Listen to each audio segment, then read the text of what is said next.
Ladies and gentlemen, thank you so much for coming. My name is Robert Parkin. I'm barrister at 1 Chancery Lane. We're going to be talking to you today about occupiers liability. I'm going to be assisted in that by my colleague Henk, who is also a barrister at 1 Chancery Lane, joined as a tenant in August 2020. This is an area of law in which we both practice on a day-to-day basis. And the way that this is going to work for the purposes of this seminar, Henk will be starting. He'll be talking to you about how to identify, for the purposes of occupiers liability, who is an occupier and who is a visitor. Those terms are important for those of you familiar with the area, and I will explain exactly how important towards the end of this session.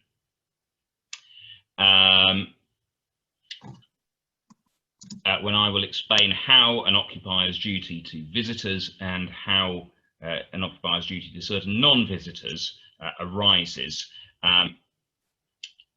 Someone's already taken advantage of this, so thank you very much. If you have any questions, please put them in the text box in the chat function attached to the screen. We will do our utmost to answer those questions for you as we carry on. I see am I half invisible? Is that better? Can you see me? Yeah, I can see you now. All right, thanks. Very sorry, Leah. Thank you for pointing that out. I'm screen sharing, as you can probably see, so I have the fortune of not being able to see my own face, which is an improvement. Okay, so with nothing further ado, I'm going to invite Henk to take over and talk to you about identifying an occupier and a visitor. Yeah, so thanks very much, Robbie, for the introduction, and thanks also everyone in attendance today. And there are quite a few of you in attendance, so clearly the Occupiers Liability Act is a topic of interest.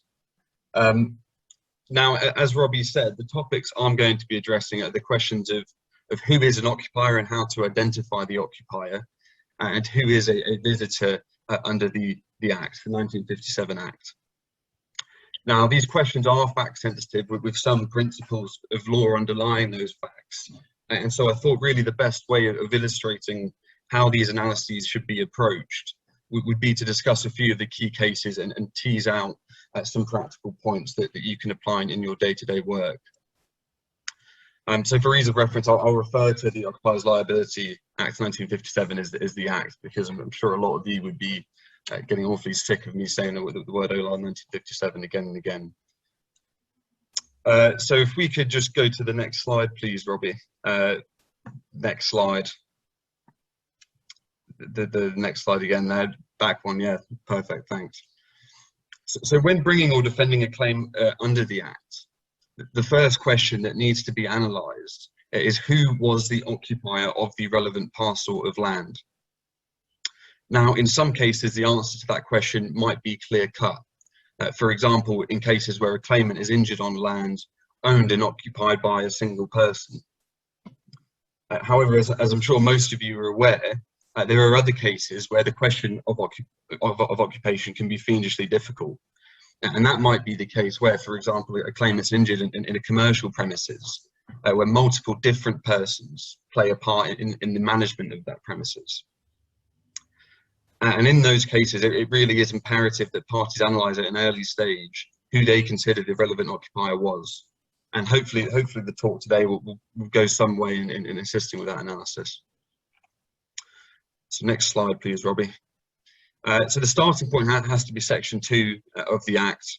We have subsections 1 and 2, which provide as follows: an occupier of premises owes the same duty, the common duty of care, to all of his visitors, except insofar as he is free to and does extend, restrict, modify, or exclude his duty to any visitors or visitors by agreement or otherwise. So really a few quick takeaways here. Firstly, that the party who owes the duty under the Act is the occupier, and the occupier owes that duty to its visitors. So far, so simple. The second takeaway, and perhaps rather annoyingly, there is no statutory definition of occupier, and there is also no guidance on when a person will be deemed to be an occupier under the Act. And this is where the common law steps in. So if we go to the next slide. So very briefly, I just wanted to note at the outset that the cases of occupation predating the Act are still relevant to the analysis of occupation, and this is a point made by the Privy Council in Stern and Cumming. I won't linger on that point too much. It's fairly simple. So next slide, please. Now, the leading case on occupation is the House of Lords decision in Wheaton and E. Lacon. Now, in my view, the judgments in that case are really mandatory reading for anyone engaged in bringing or defending claims under the Act. And the reason I say that is because their lordships in that case can get engaged in a lengthy and detailed analysis of the issues on fairly unusual facts.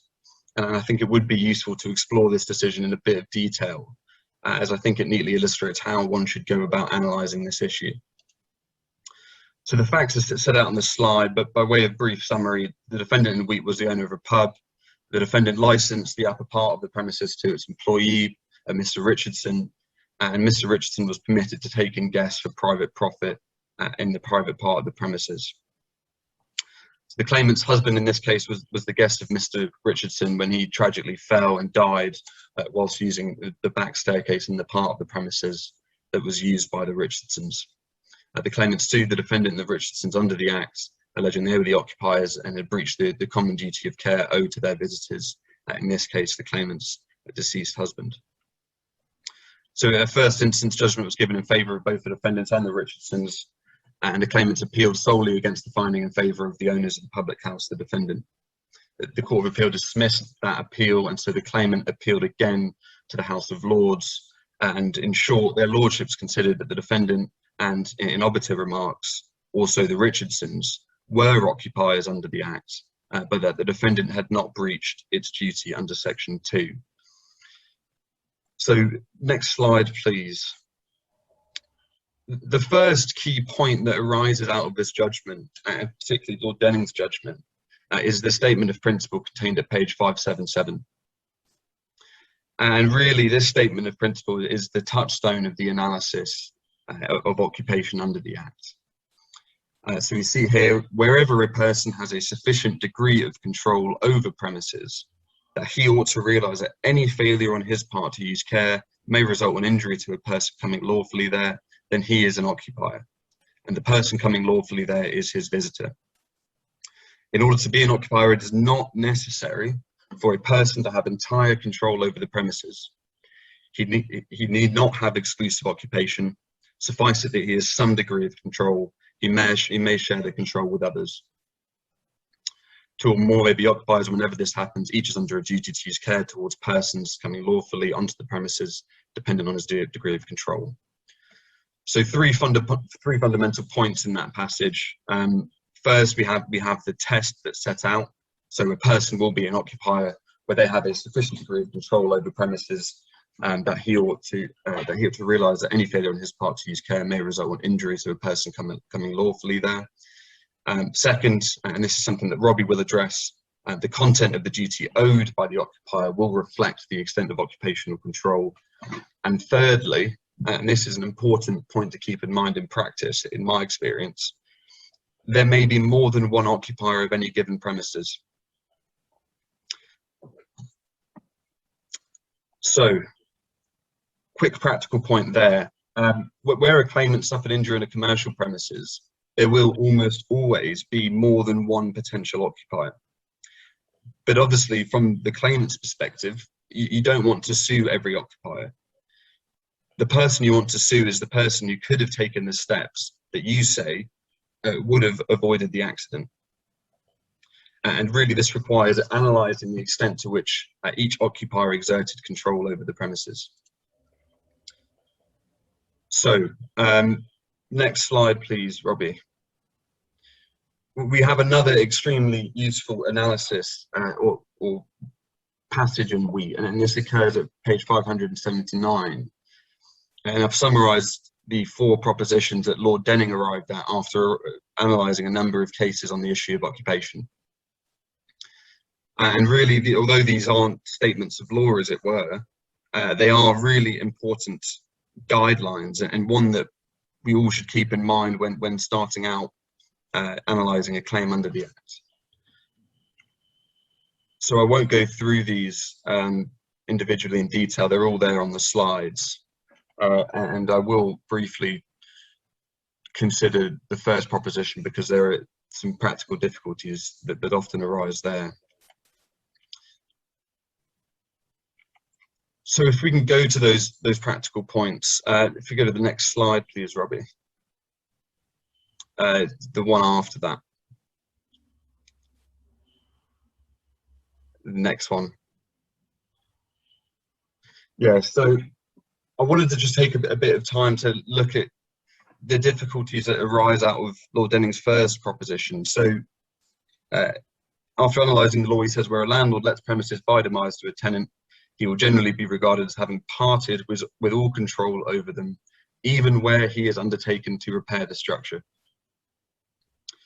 Now, there are a number of examples of claims that have been struck out because the claimant sued a landlord for a breach of statutory duty under the Act in circumstances where the landlord had demised that premises to a tenant. And the first example of such a case is the case of Drysdale and Hedges. So in Drysdale and Hedges, the claimant had leased a property from the defendant. And on the day after the claimant moved in, she slipped on steps outside the property and fell over the side wall to the basement.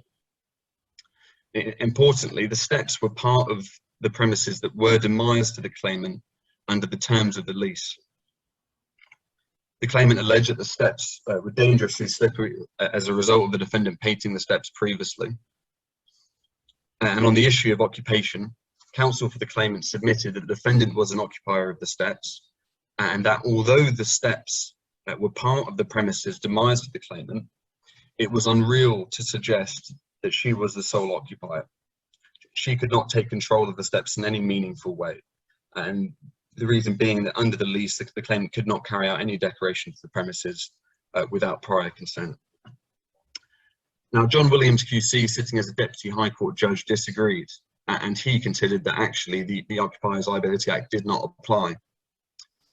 The steps had been demised to the claimant, and the claimant's occupation had commenced by the date of the accident. He concluded that the landlord was therefore not an occupier. He also considered that there was no clear reason why Parliament would describe a landlord's duty in both Section 2 of the Act and Section 4 of the Defective Premises Act. And on the judge's analysis, the landlord's duty of care should normally be confined to that set out in Section 4 of the Defective Premises Act. So a second example of this proposition in play is the case of Dodd and Raybarn Estates. So in Dodd, the claimant injured himself while using a staircase that formed part of a building owned by one of the defendants. Now, part of that building had been leased to a developer, and although there was an issue to be tried as to the proper construction of the lease, it was ultimately found that the demised premises under the lease included the staircase where the claimant was injured.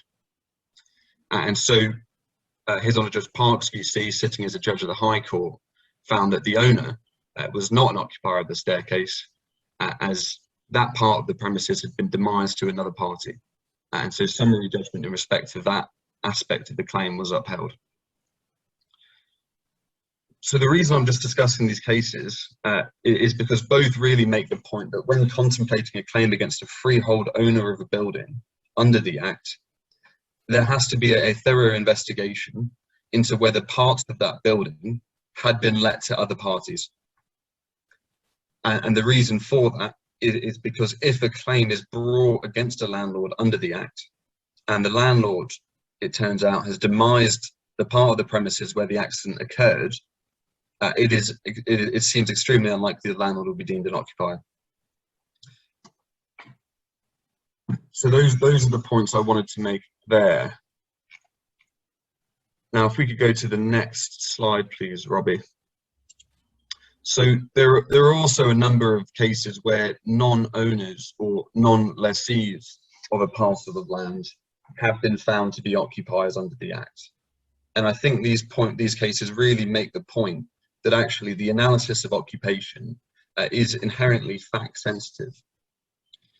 And we see the test in Blake on the slides here, that the factual analysis must focus on the question of whether a person has a sufficient degree of control over premises, that he ought to realise that any failure on his part to use care may result in injury to a person coming lawfully there. Now, a good example of this factual analysis, it can be found in the case of Collier and Anglian Water Authority. So the claimant in that case brought a claim against the local water authority alleging breach of Section 2 of the 1957 Act. The claimant was injured after he tripped on a promenade, but the promenade was owned by a local council. Importantly, though, the promenade had been constructed many years previously by the defendant's predecessors, and the defendant, pursuant to its statutory powers relating to the maintenance of sea defences, was solely responsible for the structural condition of the promenade. So the defendant nevertheless submitted that it was not its responsibility to consider whether the promenade was safe to walk on, because that was the job of the local council. The defendant submitted that actually the local council was the sole occupier of the promenade. They owned the land, they had an office on the promenade, they ensured the promenade was swept and rubbish removed, and they had the power to exclude the public for repairs to be effected. Now, the Court of Appeal disagreed with that, and Lord Justice Everley found that both the defendant and the council shared in the occupation and control of the promenade. More specifically, while the defendants did not have exclusive control of the promenade, they had control of its structural conditions, and while they had no power to exclude the public, they did have the power to do so for the purposes relating to the structural condition of the promenade. So it was found that actually, despite the fact that the water authority in this case didn't own the land, they were in fact an occupier under the Act. So very briefly, I'm mindful of the time, we also have AMF International and Fisher. AMF International, it was found that both the owner of a bowling centre and contractors who had been instructed to install bowling equipment were occupiers. In Fisher, we have the finding that a licensee who managed the premises on behalf of the owner was also an occupier. So visitors. The starting point really is a simple definition. A visitor under the Act is a person that, at common law, would be regarded as an invitee or licensee, or in other words, a person who enters used premises by express or implied permission of the occupier. Now, there really is unlikely to be any difficulty on this point in circumstances where the occupier is granted a person express permission to use their premises for a specified purpose, and the person uses the premises as permitted. There's not going to be any issue there. But there are problematic cases, and I'll focus on some categories which generally cause the most difficulty. So the first category of cases is cases concerning implied permission, and this arises where an occupier hasn't expressly granted permission to use the premises, but has, from the eyes of the purported visitor, impliedly granted permission to use the premises. Now, sorry, if we go to the next slide, Robbie. Certainly. Yeah, so a really good example of this, and one that has quite unusual facts, is Lowry Walker. So in this case, a defendant had put a horse that was known to be dangerous in his field, and the defendant also knew that that field was often used by members of the public to access a local train station. The claimant was crossing the field and was attacked, bitten, and stamped on by the horse. And the case turned on whether the claimant had been granted implied permission to use the land by the landowner. Now, the House of Lords in that case found that the claimant had such permission, and the reason was that the defendant knew members of the public were using the field and acquiesced in their doing so, and the defendant was therefore liable on negligence for impliedly permitting members of the public to use the field when he knew it was dangerous for them to do so. And so really what that case makes clear is that permission to use premises may be inferred where, for example, a landlord knows the public are habitually using his premises and knows there are dangers on his premises, but takes no steps to prevent that use.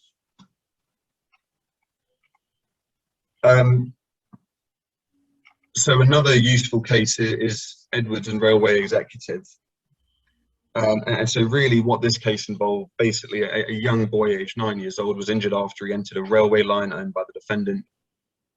Adjacent to the defendant's property was a public recreation ground and children's playground. And the defendant had erected a wired fence between the public recreation ground and the railway so as to prevent people from accessing the railway. However, children often entered the railway line by disconnecting the wiring that constituted the fencing, and the fencing itself was repaired by the defendant when it was observed that it had been interfered with. So the central issue was whether the claimant used the railway line with the implied assent of the defendant. The decision was that effectively no. And we see here that the judgment of Lord Oaksey at 748, in my opinion, in considering the question whether a licence can be inferred, the state of mind of the suggested licensee must be considered. The circumstances must be such that the suggested licensee could have thought and did think that he was not trespassing, but was on the property in question by the leave and licence of its owner. And so the child in this case, put simply, knew it shouldn't be on the railway, and the defendant had in fact erected fencing to prevent persons from entering. And I don't have time to discuss it now, but Lord Goddard's judgment, particularly page 743 and page 7434, are very helpful and useful to look at. So that brings me on to my second category, as it were. And this is the question of whether the person visiting the occupier's premises has gone beyond the scope of their licence to use the land and thus renounced their status as a visitor. Now, really, the first instantiation of this principle can be seen from section 2.2, and we see here there's a clear proviso that the duty is owed by the visitor, owed to the visitor, if the visitor is using the premises for the purposes for which he is invited or permitted by the occupier to be there. So that proviso is really embedded into statute. Now, a good example of a case where this proviso has had a quite significant effect on the claim is Harvey and Plymouth City Council. So in this case, whilst running away from a taxi to avoid the fare, the claimant entered land owned by the defendant, the local council, tripped over a low chain link fence and fell down a sheer drop of 5.5 meters onto an adjacent supermarket, car park, and suffered serious injury as a result. Now, the claimant brought a claim against the defendant alleging breach of the duty under the Act. The principal issue really was whether the claimant was an implied licensee and was a visitor for the purposes of the 1957 Act. Now, the first point was that the defendant had granted an implied license to the public for general recreational activity on the land. The land where the claimant was running through was a public park. However, Lord Justice Carnworth noted that, quote, "It is clear that the duty under the 1957 Act does not extend beyond the scope of the activities for which the license has been expressly or impliedly given." Continuing, in deciding whether the claimant was a licensee, the question was not whether his activity or similar activities might have been foreseen, but whether they had been impliedly assented to by the council. Now, there was no evidence that suggested the council had impliedly assented to members of the public using the land in a reckless manner. And in this case, we know the claimant was sprinting across the field in order to try and avoid the fare. And he concludes, when a council licensed the public to use its land for recreational purposes, it is consenting to normal recreational activities carrying normal risks. An implied license for general recreational activity cannot, in my view, be stretched to cover any form of activity, however reckless. So for those reasons, the claimant was held not to be a visitor for the purposes of the 1957 Act.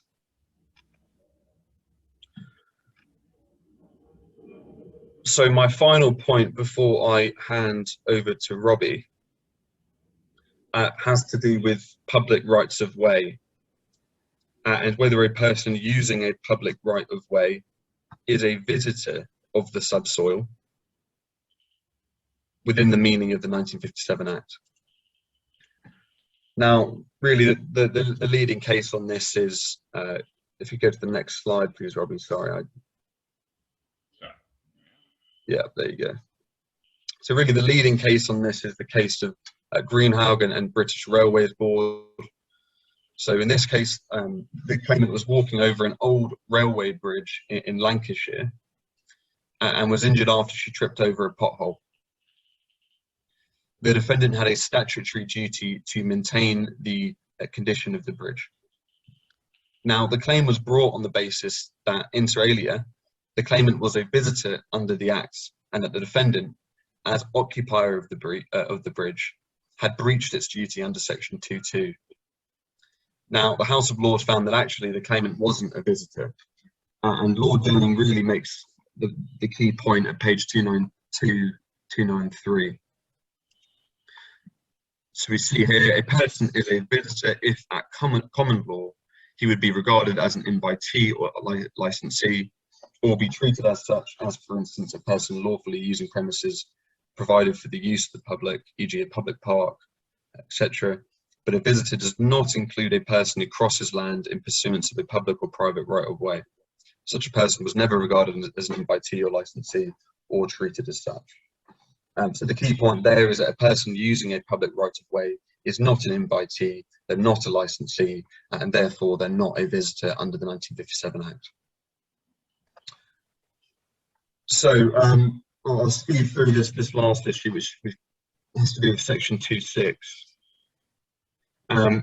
So we see here Section 2.6, for the purposes of this section, persons who enter premises for any purpose in the exercise of a right conferred by law are to be treated as permitted by the occupier to be there for that purpose, whether they in fact have his permission or not. But actually, Lord Dennings and Greenhogan makes the point quite clearly that this does not include people using a public right of way. The Section 2.6 exclusion is really designed for scenarios where, for example, a policeman enters a property whilst executing a warrant pursuant to his statutory powers and is then subsequently injured. Or, for example, a fireman entering a building pursuant to their statutory powers.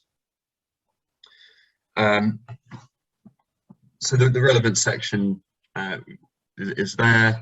I won't read that out, but the point is a user of a public right of way will not be deemed a visitor. As such, a person cannot be regarded as an invitee or licensee of that right of way, and that also entails that Section 2.6 does not apply to such a person. The reason being that Section 2.6 only applies to persons who are already deemed to be invitees or licensees. So that's everything from me. There's a lot of law on these issues. I've tried to deal with the main cases on the main topics that cause the most issues for lawyers. But if any of you have any questions about what I've discussed, please feel free to email either Robbie or myself. So on that note, I'll hand over to Robbie now, who's going to discuss the extent of the duty of care. All right. Well, thank you very much, Henk, and ladies and gentlemen, thank you for staying with us. I take it the whole of my face is showing rather than just half. We had this problem at the start. Someone no doubt shout if that's not the case. Okay, we're going to look at the extent of the occupier's liability duty. We're going to look at that in several ways. Firstly, the application of the duty under the 1957 Act, circumstances where that duty can be excluded and circumstances where it can't. Some special cases which enhance or detract from the duty, statutory defences, certain unusual categories of visitors, which we'll come to in a moment, and then briefly the changes in respect of non-visitors under the 1984 Act. and obviously we'll be around at the end for questions. So the starting point of the statutory duty we've already looked at. Henk's largely already taken you through this, so I don't need to go through it in very much detail. 3 parts to the duty so far as I can see. Such care as in all the circumstances is reasonable, so it's a relative, not an absolute duty.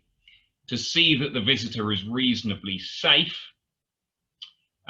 so we are looking at risks caused by the state of the land. That will become important in a moment, for the purposes for which the visitor is invited. Well, Henk has already taken you through that, so again, I'm not going to repeat the same territory there.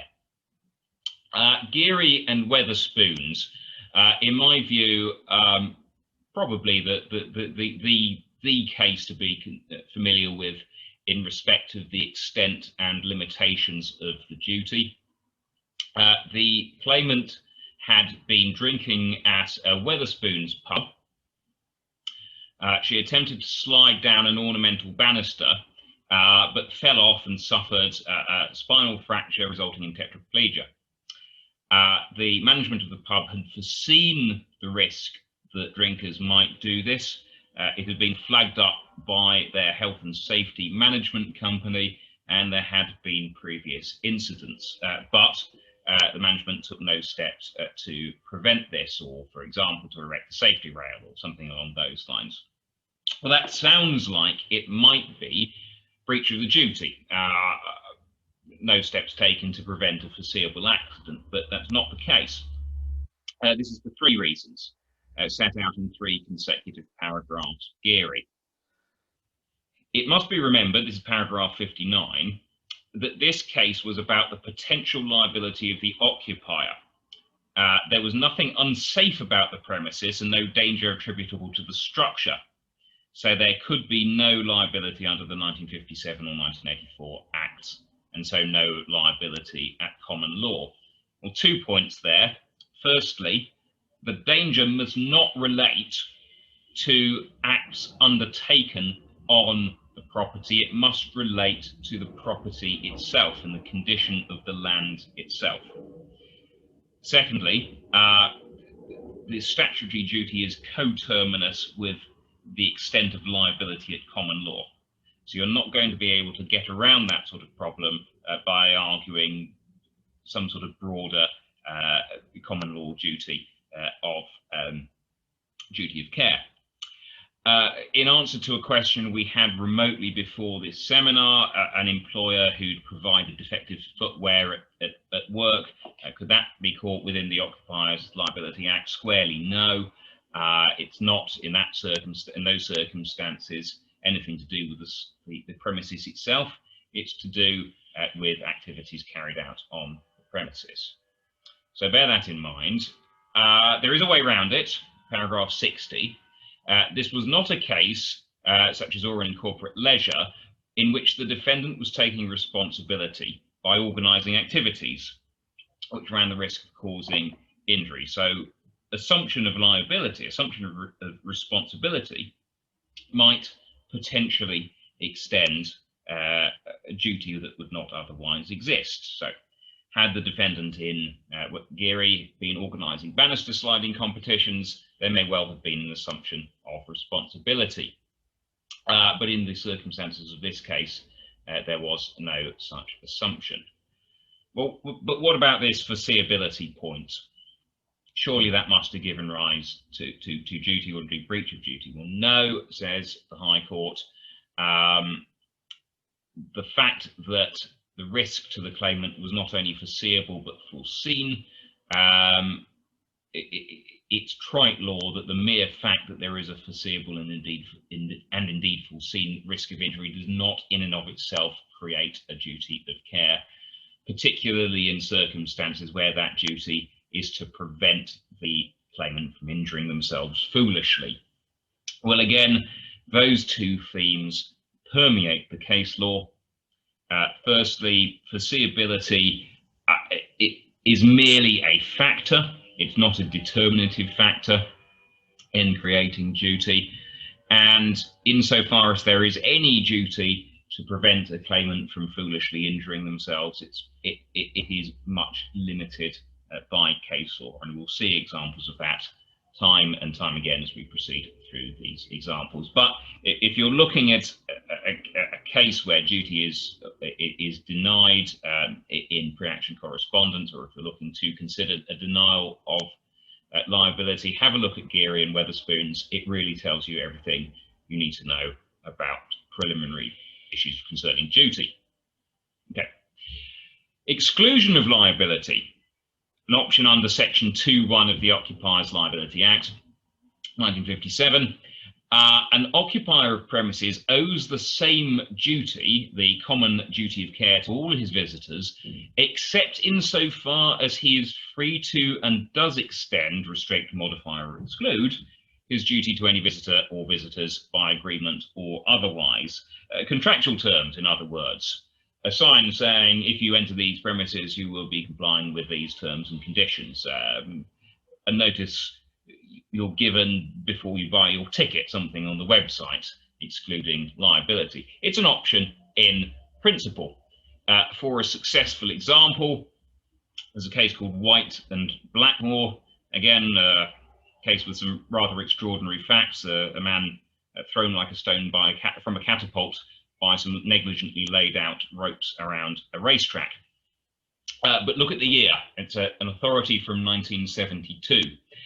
Bear in mind that this authority was decided prior to the coming into force of Section 2(1) of the Unfair Contract Terms Act. And that's still ultimately good law as preserved by the Consumer Rights Act 2015. So in general terms, if you're dealing with a business to customer relationship, there is a statutory restriction on exclusions of liability under the Unfair Contract Terms Act and successor legislation. So unless you're dealing with a peer-to-peer agreement, it's unlikely that you can exclude liability for personal injury, and it's unlikely that White would be decided in the same way today. Simply something to bear in mind. It's still good authority for the principle that you can, in certain circumstances, exclude liability in general terms. Okay, Section 2(3) of the Act provides for certain circumstances where particular care has to be taken or particular care can be assumed. The first of those relates to children. This is Section 2(3)(a). An occupier must be prepared for children to be less careful than adults. That does more or less exactly what it says on the tin. It involves the assumption that children will act foolishly. Remember Geary, less of a duty to prevent an adult claimant from being injured by the consequences of their own foolish action. Well, not so where you're dealing with a child. The classic example, Taylor and Glasgow City Council, 1921, House of Lords case. A child had eaten poisonous berries growing on the land, a deadly nightshade to be specific, and had died as a result. Deadly nightshade berries look like blueberries. If you ever Google a picture of them, they really do look exactly like blueberries, and they look tasty. And this child had fallen for this and had eaten them and died tragically as a result. A very foolish action, yes. The assumption in common law, as preserved by the Act after 1957, was that the occupier had to be prepared for children to take those kind of risks.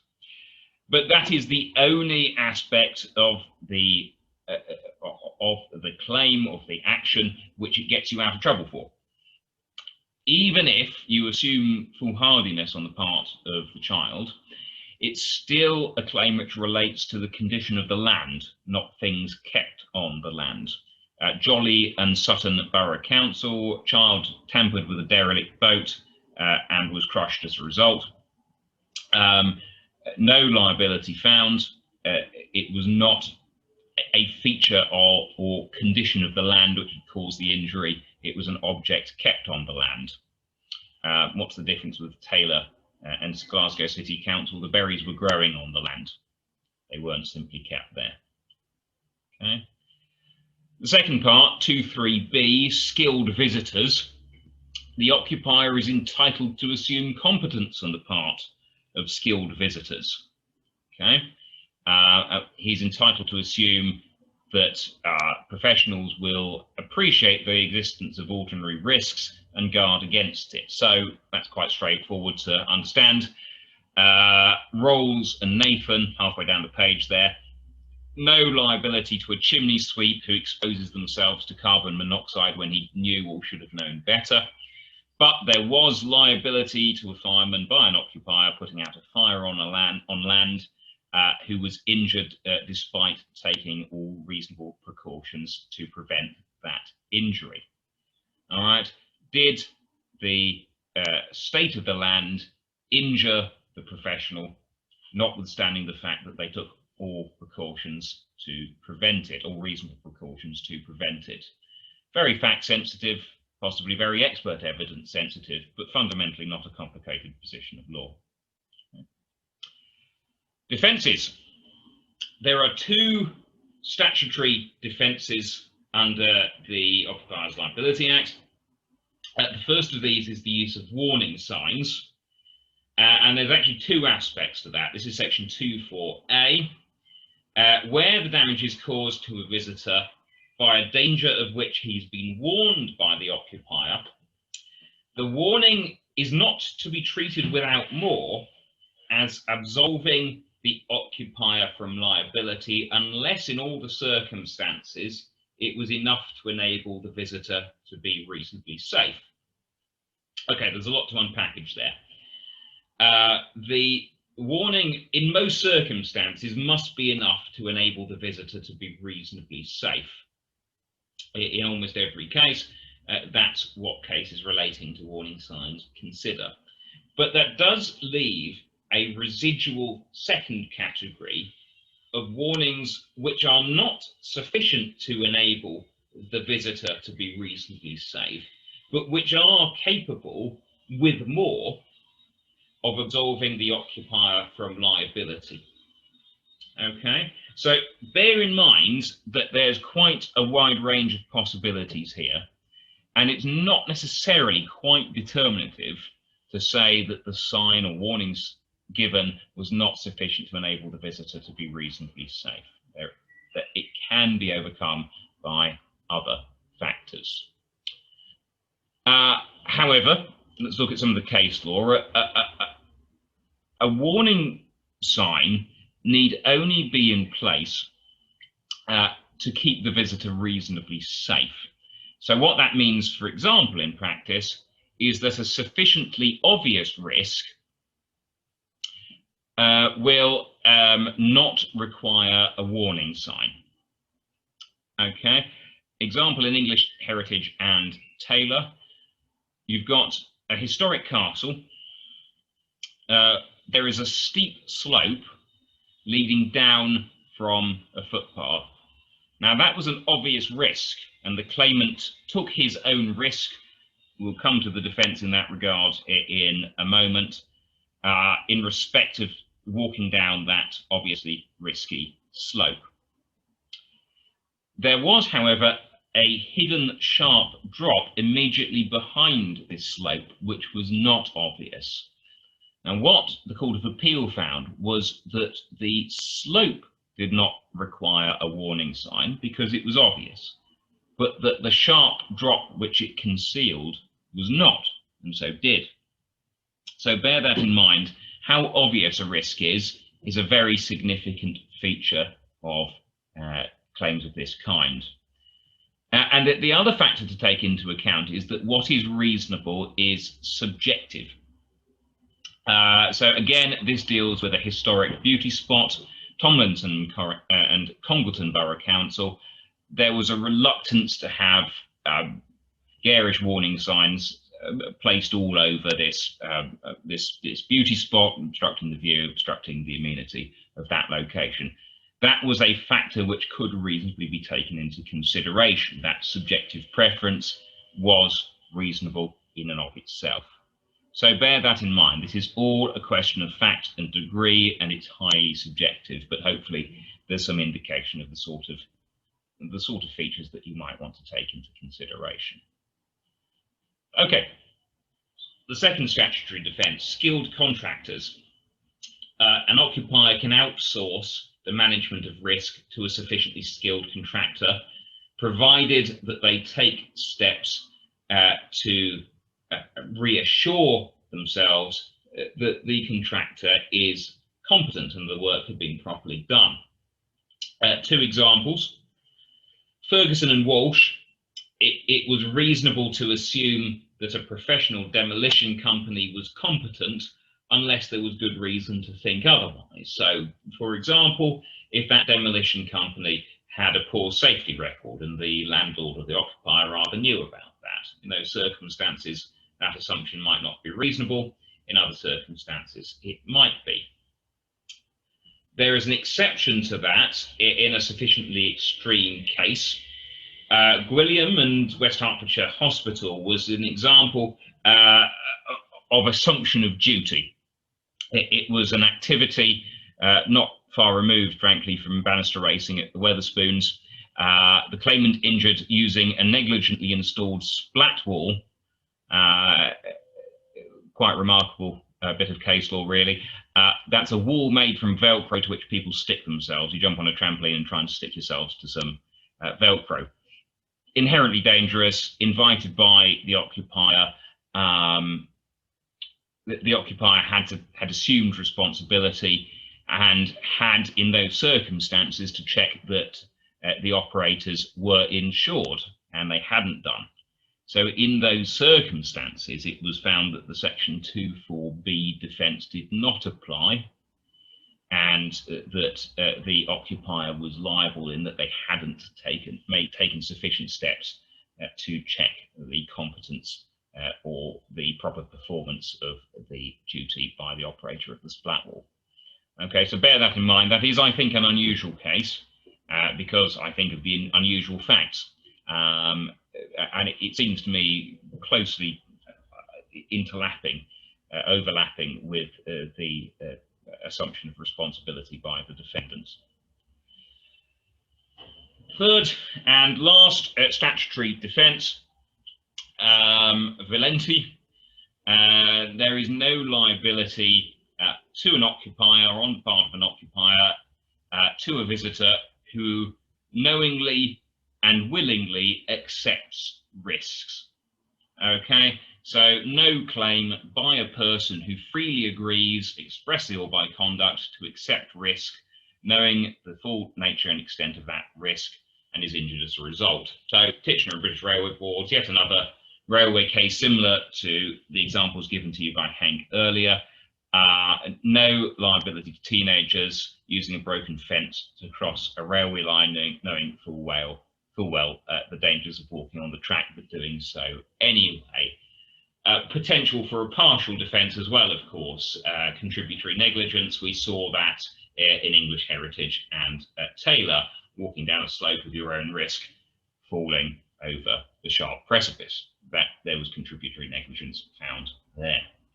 Okay, Hank's already covered this, but just a reminder, section 2(6) of the OLA 1957, for the purposes of this section, a visitor includes a person entering pursuant to a statutory duty. Generally speaking, yes, that is going to be a fireman or a policeman, but it might also be a bailiff. It might be an engineer gaining access under the Electricity Act or the Land Drainage Act, or quite a raft of similar provisions of law. Just bear that in mind. They count as a visitor. Okay, what if you're not dealing with a visitor? There is a more limited duty under the 1984 Act to persons who were not invited to the land. Okay, the occupier owes a duty to a non-visitor if the following fairly limited circumstances apply. One, he is aware of the danger or has reasonable grounds to believe that it exists. Okay, so prior knowledge is necessary. He knows or has reasonable grounds to believe that the person who was injured is in the vicinity of the danger concerned, or that he may come into the vicinity of the danger concerned. So he needs to have some reason to believe that the non-visitor was there. The classic example of people routinely walking across a field they weren't supposed to walk across. And the risk is one against which, in all the circumstances of the case, he may be reasonably expected to offer some protection. Well, that sounds more complicated than it is. This case, Donoghue and Folkestone Properties, I think gives a pretty good idea of how it might work. The claimant was injured jumping into a harbour to swim at midnight on Boxing Day. Right, midnight on Boxing Day. Not exactly classic swimming weather, time, or date. The defendant knew that the harbour was too shallow to allow diving. It had stationed security guards to prevent this, but only did so during daylight hours in summer, and had not anticipated diving from the harbour outside of those hours. And the Court of Appeal found that that belief was reasonable, and so found there was no liability. Essentially, it is the operation of common sense, to be blunt. Okay. The extent of that duty, if you can show that the duty arises, though, it is the same duty, or substantially the same duty. An occupier of premises owes a duty in respect of such a risk. If the occupier owes a duty in respect of such a risk, the duty is to take such care as is reasonable in all of the circumstances of the case to see that the non-visitor does not suffer injury on the premises by reason of the danger concerned. And so, allowing for subtle variations, it's essentially the same duty. Okay. Warning signs. The warning sign defence is stronger. It is sufficient for a warning sign to discourage entry. Any duty owed by virtue of this section in respect of a risk may, in an appropriate case, it's not in every case, but in an appropriate case, be discharged by taking such steps as are reasonable in all the circumstances to give warning of the dangers concerned, or to discourage persons from incurring the risk. Do not enter dangerous mine shaft. That will probably suffice in a non-visitor case. Note that there is no comparable provision for the exclusion of liability. So there is a question mark as to whether that is possible by implied contract. The defence of Valencia does apply. No duty is owed by virtue of this section to any person in respect of risks willingly accepted as his by that person. Essentially exactly the same. Contributory negligence applies in exactly the same way in a partial form. Now, there have been several questions put up in the chat box, and we haven't answered those for a reason, because this section was coming. Certain forms of danger are specifically excluded, and these mostly relate to ramblers. This is under section 6A to section 6C, sorry, 1.6A to 1.6C of the 1984 Act. There is no liability under the Act for a risk arising from a natural feature of the landscape, which includes any tree, shrub, or bush. Bear in mind that's private land, not on the highways. We'll come to that in a moment. Any river, stream, ditch, or pond, whether natural or not. This is a question which I have seen one or two issues raised over in the chat box. Any injury caused when passing over, under, or through any wall, fence, or gate, except by proper use of the gate or of a stile. Section 6A brackets B. Bear in mind that's a non-visitor. If you're dealing with an invited visitor, the situation is different. Section 6AA, any physical feature of coastal margin land. Now that's a very broad exclusion. I think that may, in certain circumstances, exclude liability for certain coastal margin land entirely for most claims under the Occupiers Liability Act 1984, not in respect of visitors, but in respect of non-visitors. So it's a very broad exclusion. With one exception. if the occupier intentionally or recklessly creates the risk. If there's some degree of deliberateness or care or recklessness behind the creation of the risk, then in those circumstances you can still have danger, you can still have liability, notwithstanding everything that's gone before. Okay, and lastly from me, we're missing a slide. Section 1.7. This does not apply to public users of the highway. It does not apply. You're not a visitor if you are using a right-of-way for the purposes of the Occupiers Liability Act 1984. That creates an entirely separate standalone remedy under the Highways Act 1980. Now, there is, if that is of interest, a separately available handout on that topic specifically, but we're not dealing, generally speaking, with occupiers liability in those circumstances where a highway authority is responsible for the maintenance of an adopted road. And that's it from me. We finished more or less bang on time, exactly as the slide says. If you're not sure, just ask, and those are our email addresses. All right. So what I'm going to do is, I see there are a couple of other questions that may not have been answered. Henk, any concluding thoughts before we close the session? Well, I was just going to say, if anyone has any questions, please feel free to email either myself or Robbie, and we'll do our best to answer those for you. Because I need to shoot off, unfortunately, at 1, so I'm not going to have too much more time to spend answering questions. Well, that's not a problem at all. So what I will do, that's it from us for now, ladies and gentlemen. I'm going to wait in the seminar for a few minutes afterwards. I'm going to try and answer some of the questions that have come up. And if anyone does have anything else coming up that occurs to them in the next few minutes, please do put it in the text box. I'll do my best to answer it. It's probably better, rather than raising hands, to put it in the text box, because that way I'll know what the details are. But other than that, ladies and gentlemen, thank you so much for coming. It's been great to have you all here, and we look forward to hearing from you at the next one of these.